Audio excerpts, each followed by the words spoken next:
Here's a story I heard years and years ago from Rabbi Mendel Glukowski. Maybe I heard the story even 40 years ago, would be 40 by Mendel Glukowski. Now, it's a known saying that all these Chassidic stories, especially the stories of the Baal Shem Tov and his pupils, they're saying about them that if you believe all of them, then you're a fool. And if you don't believe that all of them could be, then you're an apostate. Then you're not Bikoris. so this could be. Anyway, this is a story which definitely is, a lot of the stories about Rabbi Levi Tzukuditchev show more his personality. And here's one of them, what type of a Jew he was. He was best friends. He and the first Rebbe of Chabad, the Alter Rebbe, they were best friends. Okay, the story goes like this, that there was in the community of Berditchev, Rabbi Levi Yitzchak was Berditchev, there was in his community was an old man in his 90s, whatever, and he was laying on his deathbed. And so they called in his last moments, so they called the burial society, and Rabbi Levi Yitzchak Berditchev was one of them, to be by his bedside. A person is supposed to say Shema Yisrael before he dies. So the person was on his deathbed, and you could see that he was very miserable. So Rabbi Levi Yitzchak Berditchev said to him, my friend, a Jew has to serve God in happiness. Life is a gift. Every moment of life is a gift. Every second of life is a gift.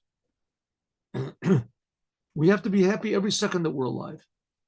Life is not ours. The man said, yes, I know, but I was supposed to do Torah and commandments, and I did Torah and commandments, but I didn't do really anything more than the minimum.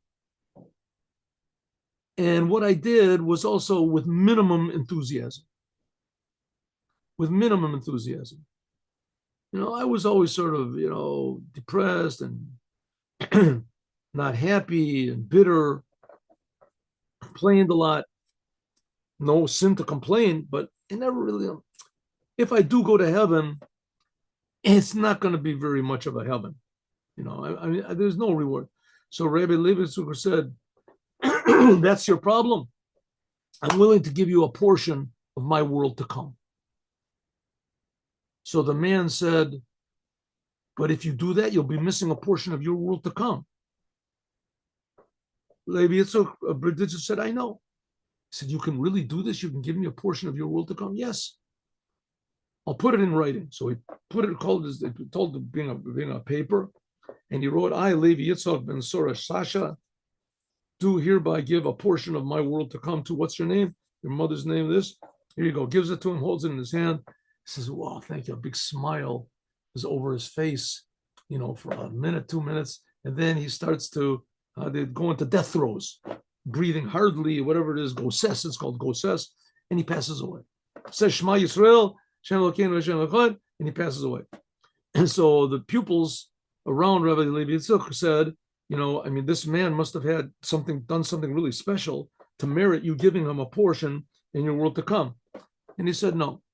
So, well, maybe he made some big sacrifice or something like that.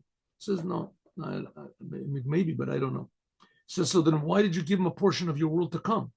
So Rabbi Levi Yitzchak Berditchev said, I thought to myself that to make another Jew happy, even just for a few minutes, it's worthwhile a portion of my world to come, to forfeit a portion of my world to come, just to make another Jew happy.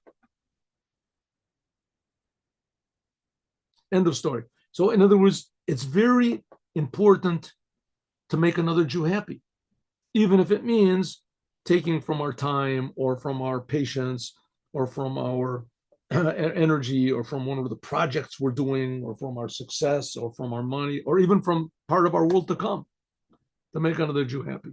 That was Rabbi Levi Yitzchak of Berditchev. Have a good day with Mashiach. Now see you all tomorrow at 8 o'clock. Thank you for coming.